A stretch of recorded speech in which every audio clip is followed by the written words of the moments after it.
The Ryan Reynolds theory.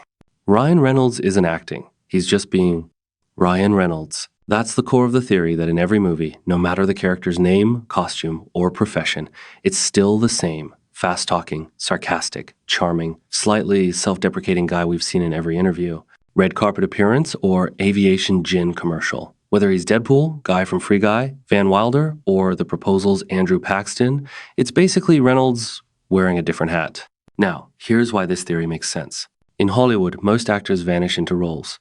Christian Bale transforms himself. Daniel Day-Lewis disappears. But Reynolds? He doesn't vanish, he shines through. His personality is the main event. The characters are just different ways to dress it up. And it works. Because what you see on screen is exactly what fans love off screen. That fourth wall breaking, wink at the camera style that exploded with Deadpool didn't come from nowhere. It came from Ryan being Ryan. The jokes, the timing, the delivery, it wasn't a stretch. It was like the movie had finally caught up to who he really was all along. Even in interviews, social media posts, and brand deals, he keeps the same energy. He roasts Hugh Jackman one minute, promotes his gin brand the next, and then tweets something so on brand, you wonder if a screenwriter wrote it. No, they didn't. It's just him. Now, here's the deeper part of the theory. It's not that Reynolds can't act outside of this persona. He can. Watch Buried or Mississippi Grind, and you'll see it. But he chooses not to. Or, at least, he chooses to lean hard into what works. Because the Ryan Reynolds persona is a brand. It's a character so loved, so bankable, so recognizable, that stepping too far away from it might actually hurt more than help. Why be anyone else when being yourself prints box office gold? So the theory goes, he's not playing a role. He's playing himself, or at least a hyper-polished, screen-ready version of himself again and again. And audiences don't mind. In fact, they eat it up. Because in a world full of complex performances and layered characters, sometimes what we really want is just more Ryan Reynolds. The Leonardo DiCaprio theory. Leonardo DiCaprio didn't win his Oscar by accident. According to this theory, he played the long game, deliberately picking roles designed to impress the Academy and secure his place in Hollywood history. Let's break it down. In the 90s, Leo was a teen heartthrob. Titanic made him a global icon. But despite the fame, the memes, and the screaming fans, he wasn't taken seriously by the Academy. He was too pretty, too young, too famous, and not a serious actor material. That's when the shift happened. He started rejecting romantic leads in commercial blockbusters and instead pursued prestige. And not just any prestige, he wanted the Oscar bait. Think about the pattern. Real-life figures, physical suffering, extreme emotional depth, historical epics, and team-ups with legendary directors. He worked with Martin Scorsese over and over Gangs of New York, The Aviator, The Departed, Shutter Island, The Wolf of Wall Street. Why? Because Scorsese is an Oscar darling, and repeated collaborations build credibility. He chose roles that involved transformation or hardship.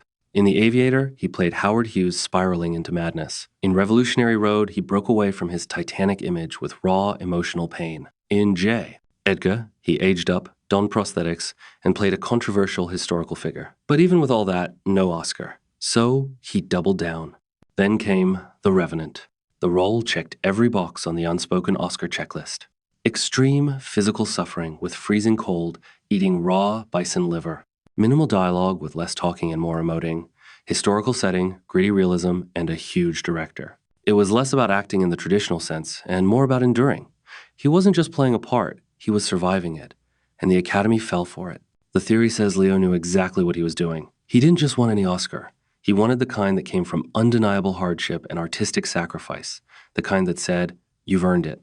And once he won, you'll notice a shift again. Post-Revenant, he relaxed. He started doing more fun, stylish roles, like in Once Upon a Time in Hollywood. No suffering, no frostbite.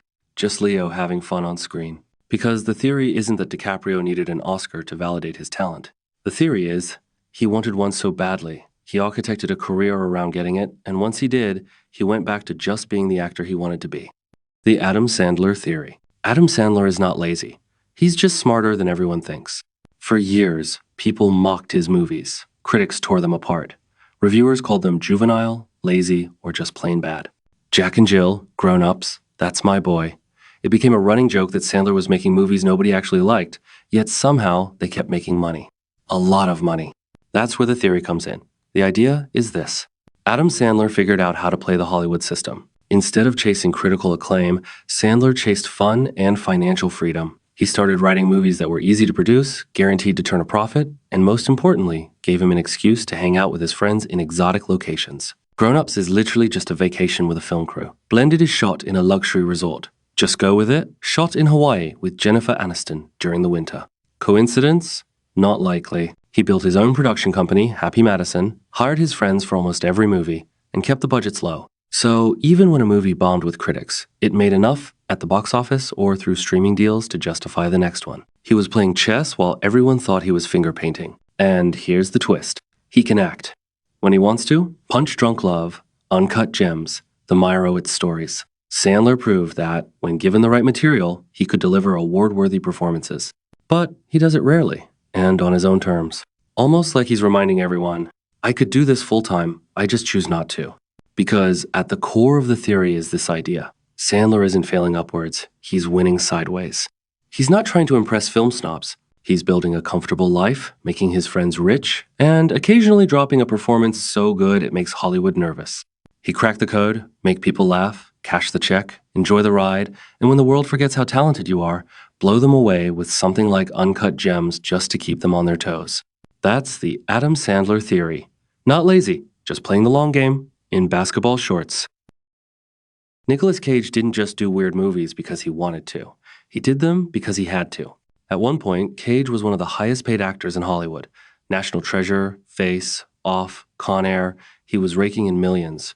But then came the spending. Not just rich guy spending, we're talking eccentric, headline-making purchases.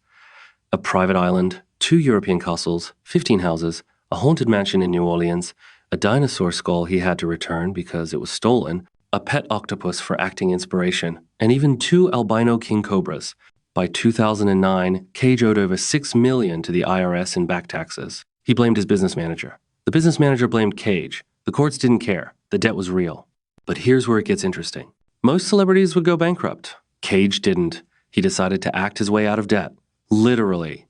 And that's how you get the era of Cage movies where it feels like he's in everything. Season of the Witch, Drive Angry, The Wicker Man, Left Behind, Outcast, Knowing. Some released in theaters, most not, and a few that probably should have never existed. To outsiders, it looked like he was spiraling, taking any script that came his way. Fans joked he had a secret button in his mansion that greenlit movies instantly. But under all that chaos, there was something else going on. Even in the worst films, Cage gave everything. Full commitment, meltdowns, monologues, freakouts. His performances became memes, sure, but they were never lazy. That's because, despite everything, he loves acting. He once said, I care about every role I do. Every role. And weirdly enough, that commitment started paying off. After the debt years, Cage slowly rebuilt his career. Indie films like Mandy, Pig, The Unbearable Weight of Massive Talent, and Dream Scenario reminded everyone that this guy can really act. He never stopped being good, we just stopped paying attention. So yes, the Nicolas Cage debt theory is real. He did a mountain of movies to pay off a mountain of debt, but that's only half the story. The other half? A man who refused to quit, no matter how absurd the script, no matter how broke he got. The Ryan Gosling theory. Ryan Gosling is the master of saying everything by saying nothing.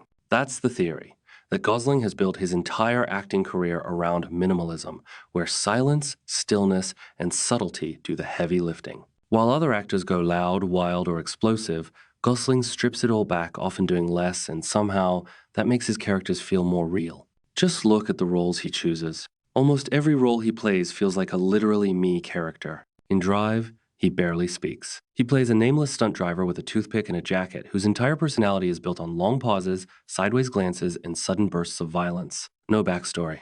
No big monologues. And yet, the character feels deep, mythic, unforgettable. Same goes for Blade Runner 2049. His character K is literally designed to suppress emotions. Gosling leans into that, creating a performance that's cold on the outside, but quietly aching underneath. You don't get emotion through words. You get it through the way he stares just a second too long, the way his voice barely wavers, the way his silence fills the screen. The theory says Gosling has created a unique brand of masculinity. Quiet, emotionally repressed, morally conflicted, and always a little bit lonely. He doesn't act with his mouth, he acts with his eyes, his stillness, his restraint. And this anti-performative performance has made him one of the most fascinating modern actors. Even in movies where he's allowed to speak more like The Notebook or La La, the same core applies. His characters are romantics, dreamers, damaged but soft. They long for connection, but struggle to express it. And Gosling never overplays it.